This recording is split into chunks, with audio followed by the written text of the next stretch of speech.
El Consejo Económico y Social de la Ciudad de México, el Comité Científico para la Reconstrucción y Futuro de la Ciudad de México, la Universidad Nacional Autónoma de México, Facultad de Estudios Superiores Iztacala, presentan la capacitación en línea para profesionales de la salud mental, adopción de un modelo de planeación sistémica y o estratégica para la construcción de protocolos de reacción relacionados con el impacto emocional en la población y el estrés postraumático. Soy Carolina Santillán y este es un video que forma parte del curso Protocolo de Reacción y Modelo de Intervención Psicológica relacionado con el impacto emocional en la población y el estrés postraumático después de un desastre de la Ciudad de México. Es un proyecto financiado por el Consejo Económico y Social de la Ciudad de México y creado desde la Universidad Nacional Autónoma de México, la Facultad de Estudios Superiores de Iztacala. Estábamos comentando en el anterior video sobre la terapia de exposición prolongada, el marco teórico que es la teoría de reprocesamiento emocional de Foa y Cossack, y hablábamos sobre las características de la terapia de exposición y las técnicas más utilizadas para trabajar con las personas que presentan síntomas de estrés agudo, particularmente de estrés postraumático. Ahora queremos hablar un poco sobre qué es la psicoterapia cognitivo-conductual y entonces queremos desarrollar al menos dos ideas importantes. A diferencia de otro tipo de psicoterapias, veíamos que conceptualizamos a la mente como una computadora y la terapia cognitiva intenta comprender al ser humano como un receptor de información en donde todo el tiempo, con base a su herencia, con base a su crianza y con base a otros eventos estresantes que ha vivido, está intentando procesar todo el tiempo lo que ve, lo que vive, lo que escucha, pero que el procesamiento de los eventos que le ocurren no es un procesamiento objetivo, imparcial, sino que está sesgado con base a lo que les decía, a su herencia, a su crianza, a los eventos estresantes a los que he vivido. Entonces, cuando llega a psicoterapia una persona, nosotros estamos muy atentos a identificar las interpretaciones que hace la persona de lo que le ocurre. Y la hipótesis central, según Aaron Beck, de la terapia cognitiva, es que la manera de interpretar los eventos que te ocurren es lo que determina cómo te sientes.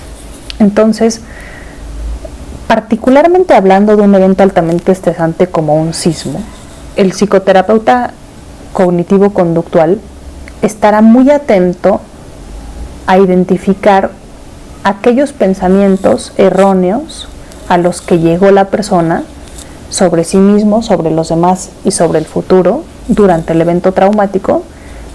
Y la hipótesis será entonces que si cambia la manera de pensar, cambiará la forma de sentir. A esto le llamamos reestructuración cognitiva. Entonces, como dábamos ejemplos anteriormente, si una persona durante el sismo actuó muy lentamente, se equivocó porque tendría que haber cerrado la llave del gas y no la cerró, se le olvidó que estaba su hermano en la casa y se salió corriendo y no lo apoyó, y se siente que es una mala persona, una persona cruel. La psicoterapia se centrará en intentar, a partir del diálogo socrático, que es esta conversación en donde intentaremos buscar la evidencia que respalda un pensamiento, establecer nuevas cogniciones. Para ello nos vamos a apoyar de los ejercicios a los que este curso acompaña un manual. Entonces, casi siempre lo que se sabe es que la terapia de exposición prolongada tiene los mismos efectos que la reestructuración cognitiva. Hay terapeutas que combinan terapia de exposición prolongada, reestructuración cognitiva y otras técnicas para el manejo del estrés, y ustedes van a ver que es un abanico de posibilidades siempre y cuando se mantenga en estas tres líneas. De manera general, podemos decirles que sugerimos que el tratamiento para atender a alguien que presente síntomas de estrés postraumático puede plantearse tentativamente en 10 o 12 sesiones con base al tratamiento original, en donde lo primero que sugerimos realizar es entrenar a la persona en ejercicios de respiración, a lo que sugerimos que inviertan 10 minutos de la primera sesión. Como decíamos, va a haber un video para explicar la técnica de respiración que nosotros sugerimos, y en la primera sesión casi siempre, además de entrenar en ejercicios de respiración, intentamos tener toda la información importante sobre el evento traumático, pero en términos de evaluación con un instrumento estandarizado. Es decir, en la primera sesión no vamos a pedir que la persona nos narre el evento traumático. A través de un instrumento para niños que ha sido confiabilizado y validado para población mexicana, y un instrumento para adultos, obtendremos la información sobre los síntomas que está presentando la persona, pero no le vamos a pedir que nos narre el evento traumático. Y posteriormente lo entrenaremos en ejercicios de respiración y le dejaremos como tarea que los realice todos los días.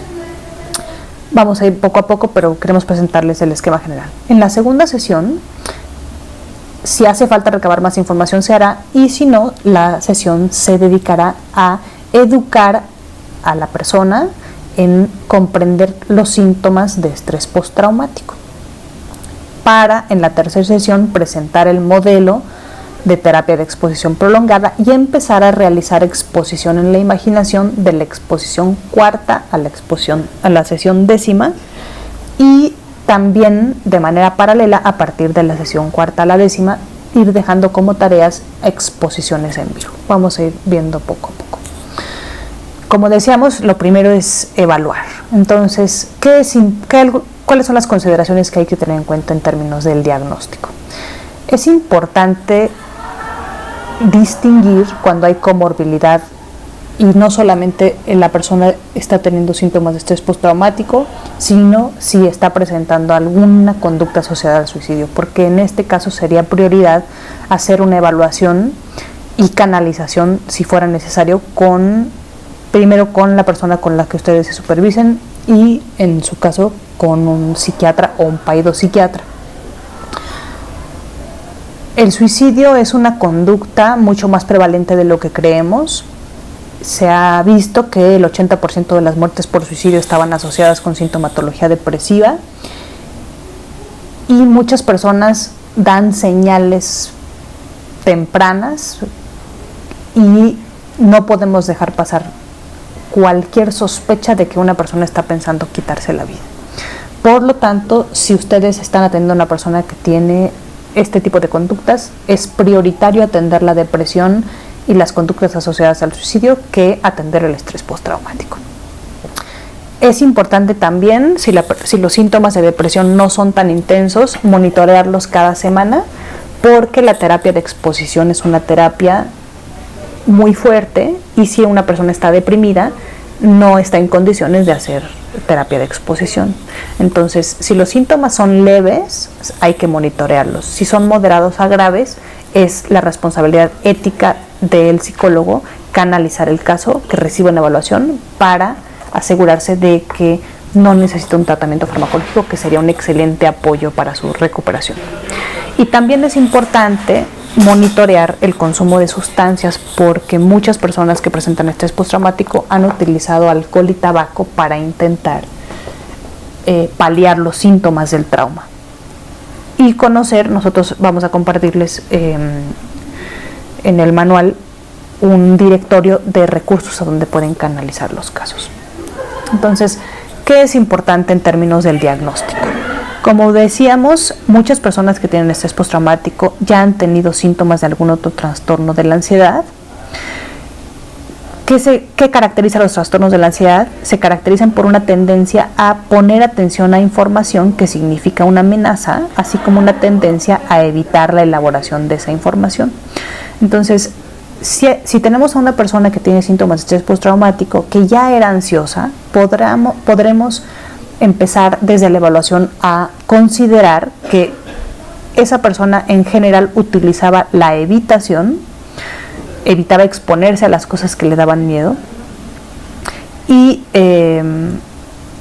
no solamente evitar exponerse, por ejemplo, a las alturas, exponerse a los juegos mecánicos muy intensos, exponerse a hablar en público, exponerse a inyectarse, sino que también se exponía a recordar situaciones desagradables, ¿no? En las familias a veces no le mencionen ese tema o no lo inviten a tu primo porque eso no le gusta. Entonces, a veces, cuando una persona que tiene estrés postraumático llega a psicoterapia con nosotros y ya tenía síntomas de ansiedad, es una excelente oportunidad para trabajar otros síntomas que eran parte de su personalidad y que pueden mejorar mucho con terapia de exposición.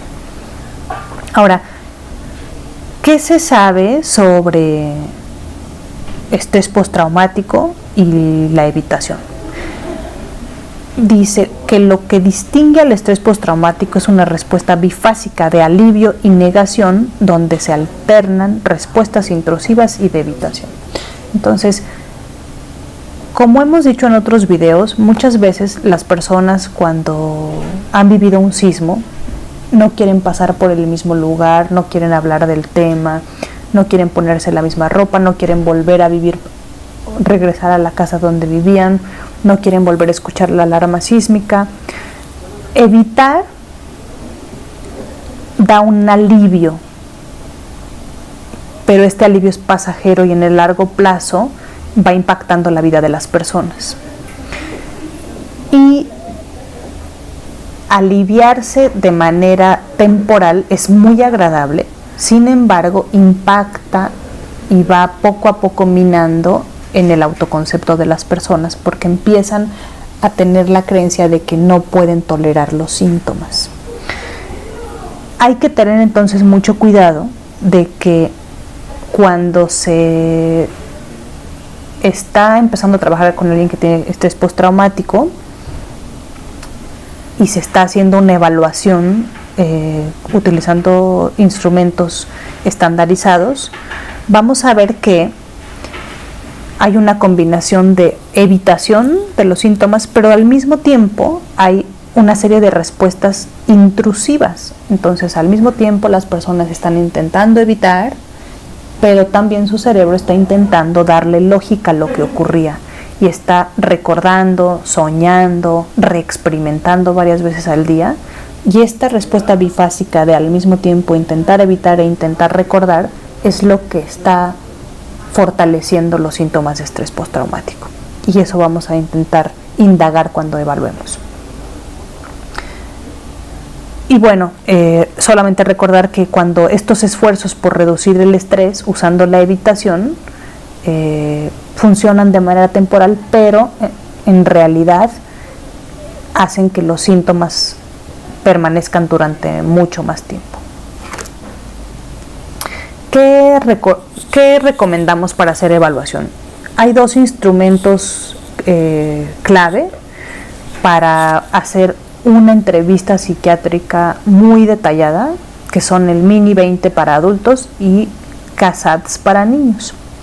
Son instrumentos que se aplican en aproximadamente 1 hora y media, para los que sugerimos que se realicen siempre en una primera sesión, y que además se incluya el instrumento más reciente de estrés postraumático, que es el PSL-5, que también está disponible, y que son entrevistas, les decía, semiestructuradas para no solamente conocer la presencia y severidad de síntomas de estrés postraumático, sino también para conocer si a lo largo de la vida la persona que nos está consultando ha tenido algún episodio de alguna otra problemática relacionada con la conducta alimentaria, con el consumo de sustancias, con la depresión y con todos los demás trastornos mentales, porque se sabe que en promedio de que una persona empieza a tener síntomas de una cuestión de salud mental a que es adecuadamente atendido, tardan en promedio entre 8, algunos autores hablan de 14 años. Entonces,